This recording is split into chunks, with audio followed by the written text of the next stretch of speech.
Hi friends, నేను మీ Sony. Welcome back to అమ్మతో వంట. ఈరోజు రెసిపీ వచ్చేసి మటన్ కీమా బాల్స్ కర్రీని ఎలా చేయాలో చూపించబోతున్నాను. చాలా బాగుంటుంది రెసిపీ. అయితే ప్రాసెస్ని లేట్ చేయకుండా వెంటనే స్టార్ట్ చేద్దాం. నేను ఇక్కడ 1/2 kg దాకా మటన్ అయితే తీసుకున్నాను. ఈ మటన్ని బాగా వాష్ చేసుకొని పెట్టుకున్నాను. ఇప్పుడు ఒక మిక్సీ జార్లోకి ఈ మటన్ను వేసి ఇందులోకి 1 టీ స్పూన్ దాకా సాల్ట్, 1/2 టీ స్పూన్ దాకా పసుపు, 1 టీ స్పూన్ అల్లం వెల్లుల్లి పేస్ట్, 1 స్పూన్ కారం, 1 ఆనియన్ని కట్ చేసుకొని వేసుకోవాలి. 1/2 teaspoon garam masala, 1 teaspoon ధనియాల పొడి, 1/2 టీ స్పూన్ మటన్ మసాలా, అలాగే 1 స్పూన్ దాకా ఒట్టి కొబ్బరి పొడిని కూడా వేసుకోవాలి. అలాగే 1 స్పూన్ శనగపిండిని కూడా వేసి మిక్సీకి అయితే గ్రైండ్ చేసుకోవాలి.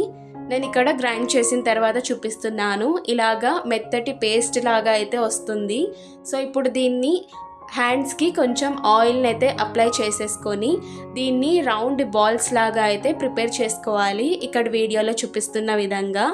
సో ఇక్కడ నేను బాల్స్ అన్ని రెడీ చేసుకున్నానండి. ఇప్పుడు సేమ్ అదే మిక్సీ జార్లోకి 1 ఆనియన్ అలాగే టమాటాను కట్ చేసుకొని వేసి మెత్తటి పేస్ట్ లాగా అయితే గ్రైండ్ చేసుకోవాలి. స్టవ్ పైన కుక్కర్ పెట్టి 2 టేబుల్ స్పూన్స్ ఆయిల్ని వేసి, సో ఇక్కడ నేను ఆయిల్ హీట్ అయ్యేలోపు చూపిస్తున్నాను. బాల్స్ అన్నీ ఇలాగ రెడీ చేసి పెట్టుకున్నాను. ఈ రెడీ చేసుకున్న బాల్స్ని ఆయిల్ హీట్ అయిన తర్వాత ఆయిల్లోకి వేయాలి. సో మీరు ఇక్కడ మంట మీడియం ఫ్లేమ్లోనే పెట్టుకోవాలండి. ఆయిల్లో వేసిన వెంటనే కలపకూడదు.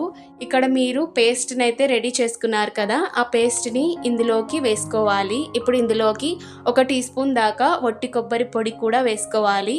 అలాగే 1 స్పూన్ కారం, 1 టీ స్పూన్ అల్లం వెల్లుల్లి పేస్ట్, అలాగే 1/2 టీ స్పూన్ దాకా ధనియాల పొడి, 1/2 టీ స్పూన్ దాకా మటన్ మసాలాని కూడా వేసి మెల్లగా కలుపుకోవాలి. మరి రఫ్గా కలపకండి, బాల్స్ విరిగిపోయే ఛాన్స్ అయితే ఉంది. సో మెల్లగా ఇది మొత్తం కలిసేలాగా అయితే కలుపుకోవాలి. ఇలాగ కలుపుకున్న తర్వాత ఇందులోకి టేస్ట్కి సరిపడా సాల్ట్ని అయితే వేసుకోవాలి. అలాగే 1 టీ గ్లాస్ నిండా వాటర్ని కూడా వేసి కుక్కర్కి మూత పెట్టి 2 విజిల్స్ రానివ్వండి.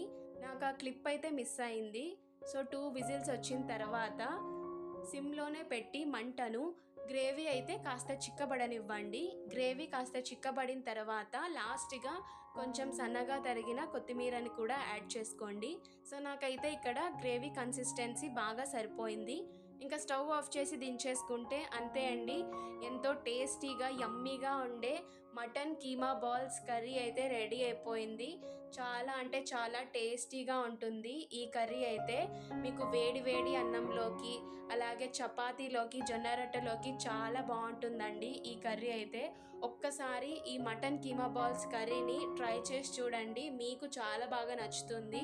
అలాగే వీడియో నచ్చితే వీడియోని లైక్ చేయండి, షేర్ చేయండి, ఛానల్ని సబ్స్క్రైబ్ చేయండి. ఇలాగే మంచి మంచి వీడియోస్తో మీ ముందుకు వస్తాను.